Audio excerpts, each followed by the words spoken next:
The school board meeting will begin in 1 minute. Please take your seats. Again, the school board meeting will begin in 1 minute.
Good evening. The July 28th, 2026 special school board meeting of the Marion County School Board is called to order. The purpose of the meeting is to hold a public hearing on the tentative millages and budget for the 2026-2027 school year, fiscal year. Board Clerk, please call the roll. Dr. Allison Campbell, District 1. Here. Mrs. Lori Conrad, District 2. Here. Reverend Dr. Eric Cummings, District 3. Here. Mrs. Nancy Thrower, District 4. Here. Dr. Sarah James, District 5. Here. Dr. Danielle Brewer, Superintendent. Here. Mr. Jeremy Powers, School Board Attorney. At this time, let's please stand for the pledge. I pledge allegiance to the flag of the United States of America and to the republic for which it stands, one nation, under God, indivisible, with liberty and justice for all. Thank you. Ms. Martinez-Young, will you please provide the proof of publication for tonight's special school board meeting? The notice for the July 28th, 2026 special school board meeting was placed on the district website on July 21st, 2026. Proof of publication has been placed under proof of publication in board docs. Thank you. Superintendent Dr. Brewer, would you like to provide opening remarks regarding the 2026-2027 fiscal year tentative millage rates and tentative budget received at the July 21st, 2026 special board meeting? Yes, thank you and good evening. The tentative budget has not been amended since the board received it on July 21st, 2026. The proposed total millage rate is greater than the rolled back rate by 3.74%. The board has set work sessions to review the budget at 9 a.m. for Thursday, August the 6th, 2026, which would be the tentative budget for the general fund, Thursday, August the 13th, 2026, for all remaining funds, and Thursday, August 20th, 2026, if needed. The final budget hearing is scheduled for September the 8th, 2026. At this time, I would like to recognize our Chief Financial Officer, Mr. Rios Welsh. He will present a brief PowerPoint presentation on the tentative budget. Good evening, Mr. Rios Welsh.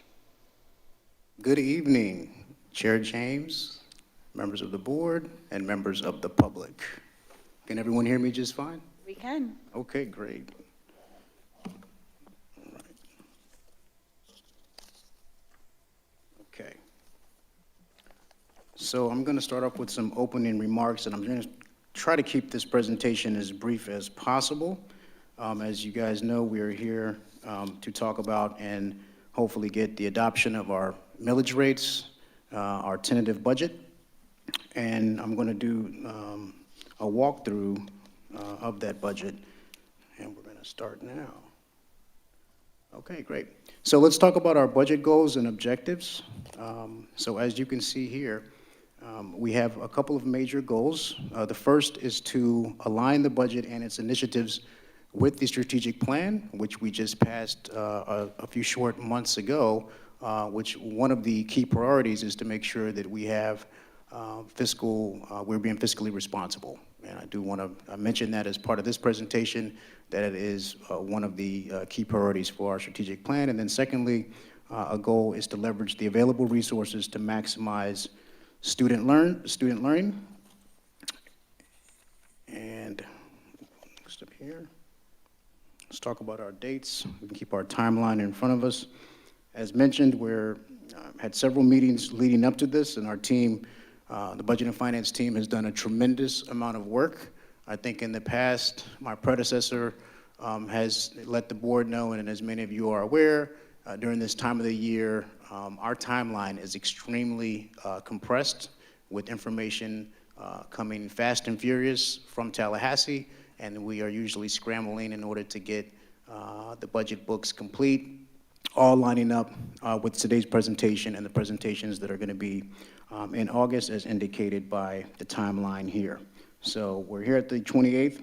We're going to have a work session scheduled for the general fund on August 6th. August 13th, we will have the capital and other funds, and then we do have a placeholder for August 20th, if that is needed, with final adoption of the budget on September the 8th, no later transmitted to Tallahassee on September the 11th.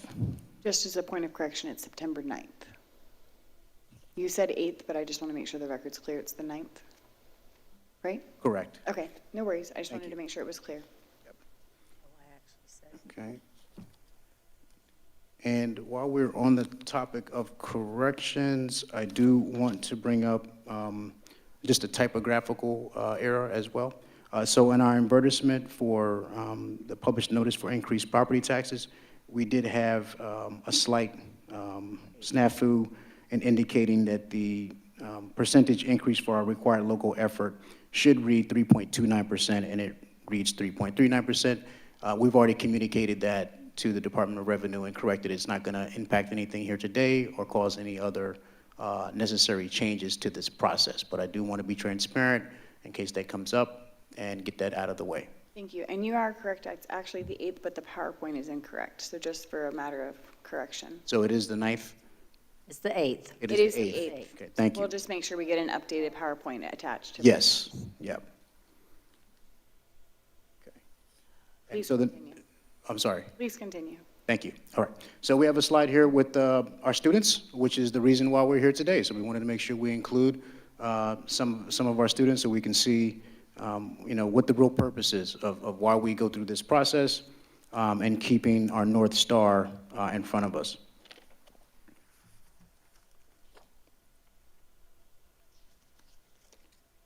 Okay, so we're going to talk about our proposed millage levies for property taxes for FY 26-27, and I'm going to walk through each one of these as briefly as possible. So for our required local effort, which is basically the skin in the game, as I like to say, you can call it match or maintenance of effort, for us to participate in the FEFE program, which is the primary financing program for the state of Florida's education system. We have to provide a local amount of money in order to draw down the funds from the state. And that required local effort is levied at 3.028 mills. And the revenue generated is $135, $629, and $107. The next portion here is the prior year required local effort adjustment. This adjustment effectively allows us and the state really to go back and take a look at last year and then determine if the required local effort that we were supposed to generate based at that point in time actually occurred. If it did not, the state will basically supplement, and in this case, that is to the good at 0.018 mils or $806,250,000. The next section there is the discretionary millage, which must be levied in order for us to fully maximize the funding from the FEFE program, and that is for our discretionary operating and that is 0.7480 mills at $33,504,152. The next, we have the additional voted millage or referendum, which many of you are aware. We have our ICROC presentations quarterly, and we present information not only to the public, but to that committee, and that results in $44,791,647, or 1 mil, and then rounding us out with local capital improvement or sales tax, which we also have a committee that we meet with regularly to provide information and updates to the public. That stands at 1.5 mils and generates $67,187,471, all told at 6.2940 mils for a total of $281.9 million. Next slide here I want to talk about is our impact fees, which have come up in conversation in the past and will continue to come up. We have a work session coming up. We're going to be looking to hopefully go through and do another impact fee study. And so this gets a lot of traction and helps to provide a lot of support in the district. These fees are generated from developers who are building properties in Marion County, and they have to pay fees in order to basically get the certificates of occupancy and to construct single-family and multifamily units in the county. And we expect to generate $8.3 million in rounding up. And then lastly, the sales tax there at $38.7 million. And then we have some information here as to when they were effective. And as many of you know, we've had sales tax for some time that will be coming back up in the near future. And with the impact fees, we're closely monitoring that to ensure that we can continue to utilize those dollars to help us. Yes, ma'am. The numbers you just said are not the numbers on the screen. So just if you could, point of clarification. Impact fees. It's 8.9 million and 39.5. Oh, yes, I'm sorry. Yes, looks like we have. Okay, so I do stand corrected. Thank you, I appreciate that. So that is the $8.9 million that we have in impact fees and $39.6 million for sales tax. Thank you.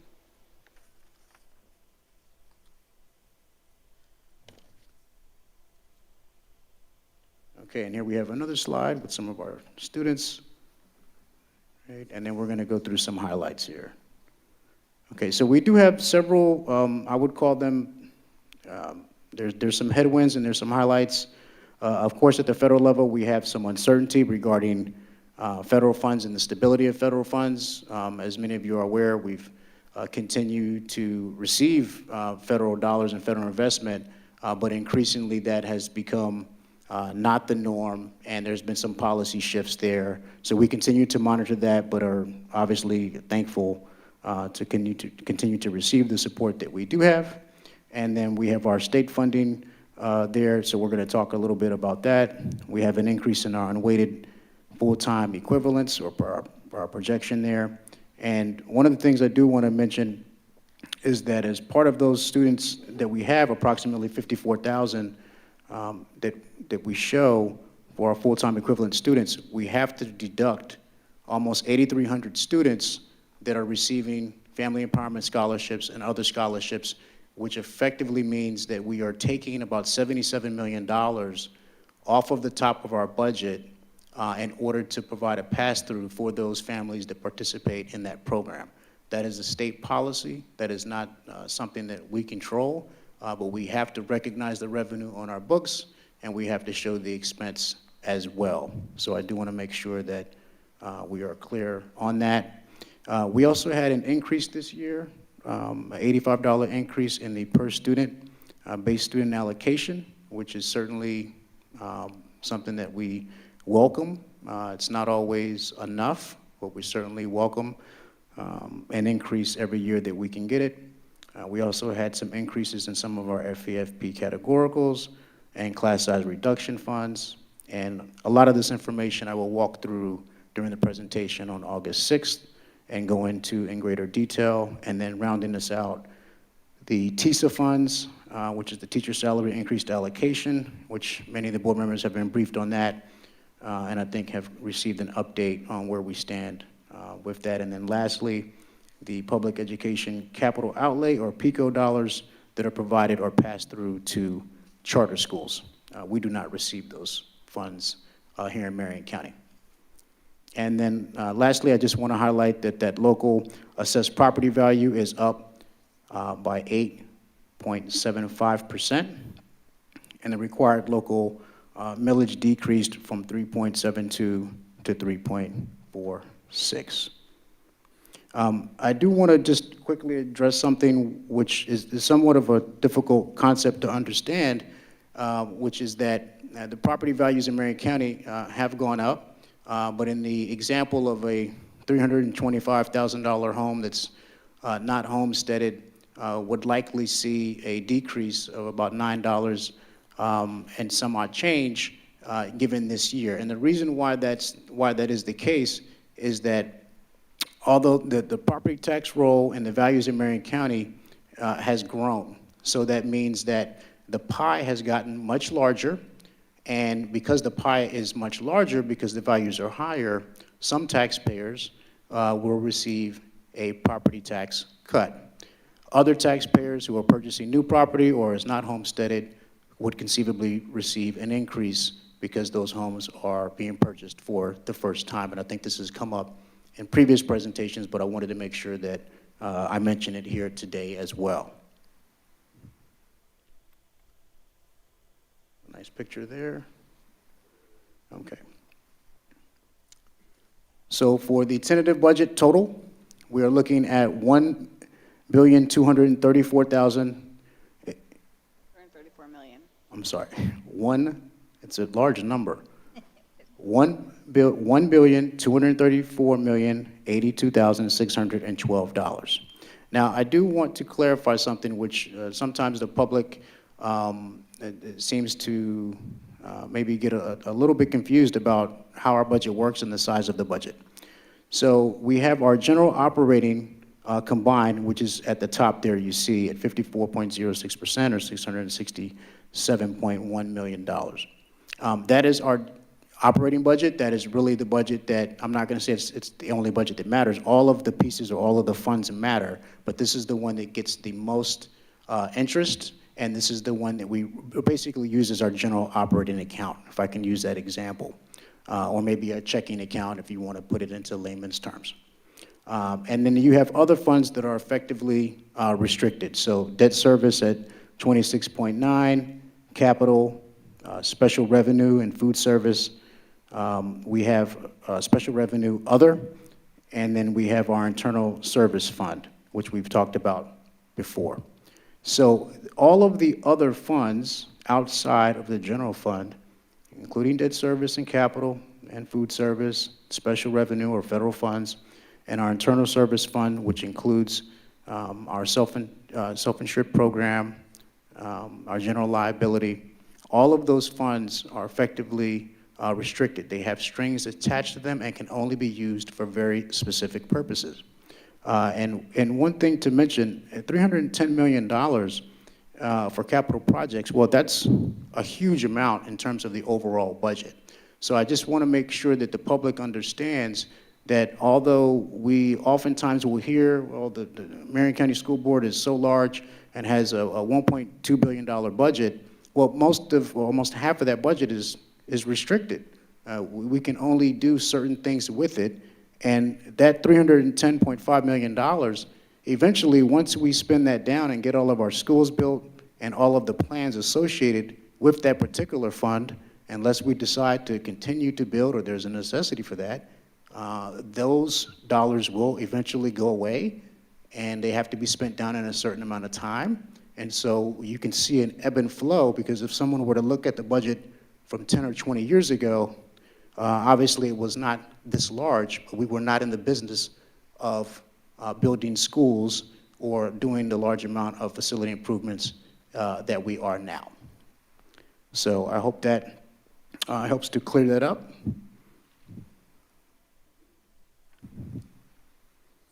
Okay, so let's break it down a little bit. This is a pie chart. It's pretty self-explanatory. So we have our other category, which includes categoricals. We have our capital outlay at 25%, materials and supplies at 6%. You can see our energy budget across all funds at 2%, which is increasingly high. And then our purchase services and our salary and benefits coming in at 44% across all funds by object. So clearly, most of the money there in terms of the entire budget is going towards those areas that are directly impacting our employees.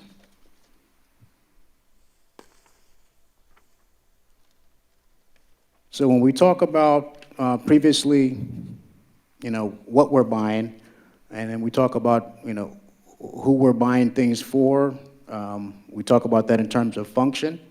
And as you can see here from this pie chart, if you add up all of those areas that are inclusive or impacting instruction in the classroom, almost 86% of all of the money that we have by function is going to support classroom instruction, either directly or indirectly. And that's for instruction, instructional support. We obviously, facilities, acquisition and construction. We have to have buildings. We have to feed our students, so food service is included there at 5%. We are required to provide transportation, and that's coming in at 3%. And then, of course, we have other areas like operations of our plant facility, maintenance, our IT services, community services, and debt service, which rounds us out. So I think it's important to talk about perspective. And this is something that I think that sometimes confuses folks in terms of where all the money is going and who we're spending the money on.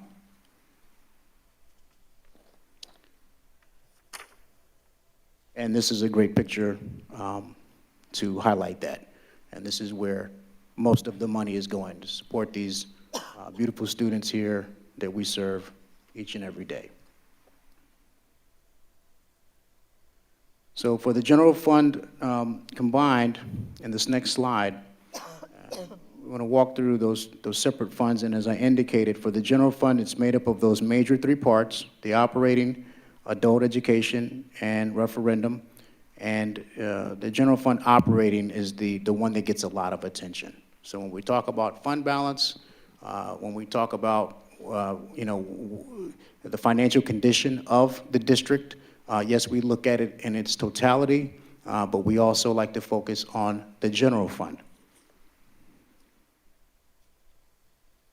And then here, when we look at that combined, this is basically another breakout of the budget, showing there on the left side of the screen the adult education and referendum. You can see adult ed at $13.8 million, making up a smaller sliver, and then the $61 million for referendum, and then the $592 million rounding out the general fund. And then on the right side, you see what that money is being spent on in terms of salaries, other expenditures and capital outlay, materials and supplies, energy, purchase services, and employee benefits. All told, at $614.7 million, you're talking about 68% is being spent on salary and benefits, which is just rounding up to 70% is a huge amount of money, given the amount of dollars that we're starting with. The next slide I'm going to talk about are some of our fiscal challenges. And when we talk about the headwinds, we have to face those headwinds, straight on. And, some of those challenges that we've had have been in the works for a long time. The state of Florida has increasingly, in terms of its investment in public education, has not kept up with inflation. It's difficult to do that for any business, for any company. And the state of Florida is no exception to that. And I think it's done an excellent job of providing the funds that it can and that it can afford to. But certainly that has taken a compounded impact on not only our district, but districts across the state. And so some of these fiscal challenges also include things, like I mentioned earlier, around our uncertainties regarding our choice programs. And this is something that we've talked about a little bit, but we've seen almost double-digit increases in FES scholarships, and I would describe it as the siphoning of dollars from the district for these programs for parents to participate in, which they're legally allowed to do so. We encourage it. This is a choice state, and so we certainly want to be supportive of that, but we also have to recognize that it does create an unanticipated pressure on the district, because those are dollars, whether those students were here at one point and then left the district or were never in the district. The bottom line is $77 million, depending on how that student is funded, are dollars that could be used to help buttress the budget in schools, individual schools, that may not earn enough money in order to support their particular school. And so when I talk about the business model, we have a subsidized business model where not one school is looked at in a vacuum. It's part of a system, and we're required to provide a high-quality education to all students in the district, regardless of their background, regardless of their color, their personal beliefs, medical necessity. We have to deal with all of them. And so that is something that we do not take lightly, but we have to recognize the challenges. I talked about federal and state funding. We also need to mention increased employee cost. We know that this is an issue, and we increasingly want to be able to do more for our employees. And it is very difficult. We have a lot of school districts throughout the state that are laying people off and have had to make very tough choices for various reasons. Marion County is fortunate in that the board had the wisdom years ago to set aside money that we could rely on during tough times. And tough times come and go, and we're seeing that business cycle now where we may be in an environment where things get a little harder, and we have to make some tough choices. And so that work in this budget and what we're asking the board to approve helps to put us on a pathway to remain stable with the knowledge that those decisions are yet to be made, and we'll be working with our partners and working with our leadership and Dr. Brewer, Mr. Whitehouse, and our senior managers and executives to rise to the occasion, look at the data, and do what's in the best interest of our students. Next is our healthcare cost. We have an agenda item coming up next on the regular board meeting, which we will talk about. And that's an effort for us to really start to control cost. And that is something that has been growing quite a bit over the years, even after transitioning from a fully insured health insurance program to a self-insured insurance program, which has netted us savings, but we have increasing healthcare costs, which are causing some strain. And so we're going to be addressing that. We have a recommendation before the board tonight to hopefully have some discussion about that. And I do want to mention that I'm very aware that these types of changes, particularly to healthcare plan designs, are not something that we want to be doing. I will say that this recommendation that is coming before the board tonight did provide and preserve a free plan for our employees, but did strike, I believe, a fair balance in trying to make sure that there's some equitability in terms of what the board and the taxpayers are having to pay and what employees are having to pay, but also provides, I believe, a higher quality product where we can make sure that our employees are getting the best care, whether it's here in Marion County or surrounding county, or even as far as out of the state or nationally, to make sure that they can get the best care possible. The last items here, property insurance and risk management costs, are also items that we're seeing increase, and we've had some discussion about that. Of course, inflation, I wouldn't describe it as stagflation, but it is certainly prolonged, and folks in DC and at the Federal Reserve Bank are working to try to get that under control. and this has been a long-standing issue since we've got out of COVID, and the federal government has been trying to manage that, but we are still seeing escalations in our cost every year. And then the last two items there associated with our aging buildings, vehicles, and buses, which we are also addressing later on this year. And then, of course, last but not least, is maintaining adequate fund balance reserves. And we have a beautiful picture of a horse here. It looks great. No BS, baby. All right. All right, so in summary, I just want to wrap up. We have a balanced budget that is required by law. The tentative budget for 26-27 is $1.2 billion and reflects a almost $79 million reduction. When we look at last year's adopted budget, most of that is driven by capital expenditures, and I'll be going into much greater detail, and I hope that folks tune in on August 6th in order to, I think, get a better understanding of the budget. And then lastly, we have our property values increased by 8.75%. So the county is wealthier, and the state of Florida has said that Marion County has to contribute more towards its required local effort, which did result, coincidentally, in us receiving less FEFP funds after adjustments, which we weren't necessarily happy with, but every year this can change, and so as the year goes on and more students come into the district and maybe we get a bump in enrollment, we expect revenue to catch up, and maybe we see an increase, and in some years we pay more, and in other years the state of Florida pays more. This is one of the years that Marion County taxpayers will be paying more, but as I said, because the tax roll has increased and the tax base has gone up, some folks would see a property tax reduction. And then lastly, we want to make sure that we're doing the best with the limited financial resources that we have. And I am very much looking forward to our presentations in August.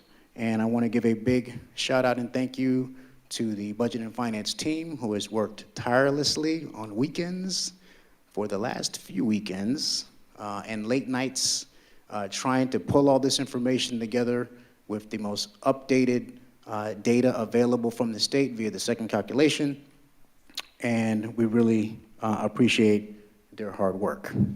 With that, I will stop talking and take any questions. And I don't know if I broke the record for last year, but I was hoping to get through this a little fast tonight.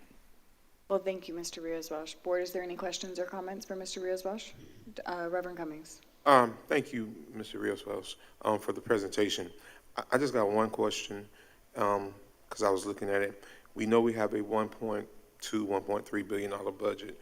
On one of these slides where you gave the revenue highlights and you talked about the state, there was a federal, state, and local.